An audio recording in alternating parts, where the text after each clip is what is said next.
Some fellow knitters are having trouble with their charting devices, which they just love, failing to advance the paper. Jack is going to show us what to look for if that happens. We will be showing you on silver reed type machines, but these devices are all very similar, so the same information may be useful for others.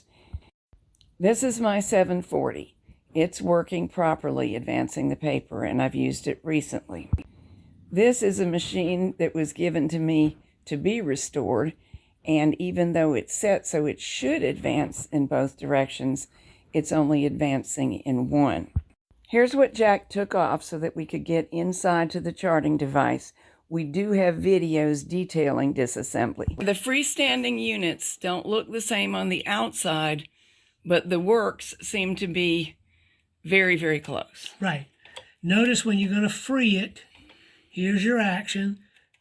The boss on the end of that pushes your spring load down. Now, it's important that in the freed position, it drops this bar and roller down. In the engaged position, now the bar and roller are touching these rubberized areas on your feed drum. So now we're going to make it advance, and you can watch. Oh, here comes a mark that you can see. Watch, the mark is advancing, but it's only doing it when the carriage goes left to right. Here's your actual drive. This is the drive arm. You notice it's spring-loaded to pull it in. So it engages the cog, and it advances. It should be rolling the roller. And it is. We can see it. So you can look at these dots right there. They're moving. Yeah, I just made a slight mark. But that's in one direction. Look what it does in the other direction. Now, what if it did that in both directions? You would get no action whatsoever. I just had an experience that might happen to you. I thought that perhaps the knob that we shift from, in this case, 61 to 120, but it's different depending on the gauge, to 30 to 60, I thought, well, maybe that's just in the wrong spot. So we shifted it back and forth and nothing changed. But Jack has it shifting back and forth and something is changing now. All right, we were going left to right, advance. Now, see, it doesn't advance to the right now. We're going to turn this. Now, the reason I'm doing that is, see, there's a blank spot on this cam. So that's one position. That's one position. 2, 3 positions. So if I go to there, now it advances right to left and left to right to left, left to right. It's advancing in both directions. So are you just a better knob turner than me? Well, it could be. Now, see, in that position, which would be over here at the arrow on your lid, in that position, it does not advance in either direction. Watch your activator arm. Now, see, your row counter's still going. And that's what this is doing, is including the card advance or just pattern advance. This isn't our pattern advance. I'm so sorry. I'm used to cards. Now, this is in. It's spring-loaded. We're going right to left, and we advance. Left to right, we advance. Right to left, we advance. Now, we'll go to that third position. We go right to left, nothing. See this kick out away over here? Now, left to right, and it advances. So you got two positions, one direction, both directions, neither direction. All right, but the chances of me being that bad at turning a knob aren't very good, so what else could be going on? All right, watch this set of rollers right here and springs. All right, I'm forcing them away right there.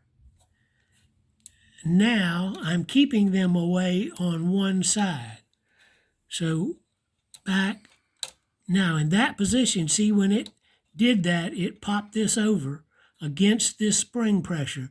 So the cam lobe on this knob is determining which goes where. What goes where? Which direction the pattern advance goes. See, now it won't advance anything. And then the next selection pushes this control boss right here, Out of the way. Let me flip it and you can see. Now it's in the picture. Now it's not. Now it will advance in both directions. But if we go around to the flat side of that cam, one direction, not the other direction. One direction, not the other direction. I think this was sticking. It was only going in one direction. And I think it was sticking. And when I got inside where I could make sure that this control arm was coming back and forth, that's when it's now locked out of both and now locked into both. So this was sticking. So if it's not working right and you get the covers off, that's something you can look at. And I'll be the row counter. Row tripper? Yeah, the row tripper. That's the counter there. I'm tripping it. But see, now we're advancing in both directions. Now, that way, but see, did you see that do a double movement? Watch. So it sounds to me like what you're saying is if the paper fails to advance in either or both directions, that area could need lubricating pretty badly. Yes, that's exactly what I'm saying. This machine I'm not going to knit with soon. It needs other restoration. But if it were going back to work right now, that's the first thing we would do, and what would we lubricate it with? I would use the silicone, the food grade silicone. Now you'll notice, see this? It just slides. That piece right there, I can pull it out a little bit. I can push it back. Mm-hmm. Okay, so it's supposed to move when this moves. So, okay, I'm going to make it not move when we go to the next direction. Okay, see? No change. So it's got to pop back into place there. So you've got to have some lubrication so that moves freely. You know, I can see another possibility, less likely, but if a piece of debris has gotten into the works, it could get in the way of the change. Yes, it could. But you see, this is moving on this post. This whole mechanism right here, see how it rocks back and forth? Moving on that post, that's a position, that's a position. That needs to be lubricated well enough that it's really reacting to its spring loads. And we have products that we prefer, but anything you've been safely using to lube your machine, let's not have a big argument. Right. If it's safe for all the materials, which includes plastic, nylon, and metal, and you've been successful with it, it should help. Is that right? That's correct. These white parts are more than likely a composite nylon construction. This little gray piece right here, which is part of the row counter, that's probably a polymerized plastic. Then you've got rubber. You look at this little wheel right here. That is probably a rubberized polymer. Let's tell them about MSDS, because not everybody knows this. Right. Every chemical sold now has to have a material safety data sheet available to the public that buys the chemical. So you look for the company that made the chemical. Every chemical company has a website. You can look for a click button that says MSDS. And the law in most Western countries requires it. I don't know what they do in China. I know it's required in Japan because I've done business. And with Australian friends have told me there too. Right. And Europe is actually stricter than we are, I think. Right. The point of telling you about the MSDS is when you're looking at a new product because you can't find your old favorite or something, that's what will tell you whether it's safe on all the materials that you think are in your machine. It will also tell you how hostile it is to an indoor environment. Yeah, because if you've got any kind of sensitivities, allergies, breathing issues, you want to know how much ventilation to use or if you even want that chemical in your space. So we're only giving you the proper pointers for determining if a chemical will work for you, if that's what's available, or whether you need to go farther afield for something you can use. I'm going to disengage the feed so that you can turn this roller. There's your feed, forward and back. Now, the condition of these rubber pieces is very important. All right, I'm going to feed the roller, and you can see there's a little discoloration here. That means it sat in one spot in contact to the feed roller, which is disengaged. There's another one. It stayed a long time right there. But these rubber pieces have to be in pretty smooth condition. We have occasionally seen this kind of thing crumbled. Did you get this end cap off? You can show them a picture of that. Oh, yeah. You know, the end racks, ladies, that allow you to continue knitting in pattern to the end of a machine like this. Well, mine could use some replacement. They are coming to itty bitty pieces. I'm going to put them in the trash before they come to pieces in the machine. I don't think super glue will help. Absolutely not. And sometimes rubbery parts like this, right, just due to age.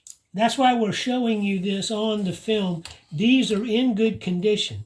They feel good. You can see that they're solid along this edge. There's no deterioration. And we can feed this in and watch it advance well. It should be both directions, and it is. You can hear that sound. Mm-hmm. Actually, I didn't realize till you showed us that part of the sound you hear is going on in here. Yes. Okay. That is the tension roller, and I am just moving it around because it's in the freed position. Now it comes up where you can see it a little bit better in the locked position. This roller is now touching this roller, and that is what advances. Now you see this turning, and you see it's also turning that little tiny roller underneath. So you might not know to look for that because it's not really obvious, right. But it also has to be in good shape. Here's things that may not work correctly. That may not disengage. When it re-engages, all right, I'm going to hold it, and you see it could be stuck. You can prevent it from coming It could be stuck. That's spring-loaded. So that wouldn't pinch the paper. Right. So the paper couldn't advance. Spring load bad, anything along here stuck, and it has to be up snug, snug, snug. This could be minus a spring, but you see how easy that is to move? On the post behind it, it could be corroded, so the spring's pulling, but that's not a very strong spring.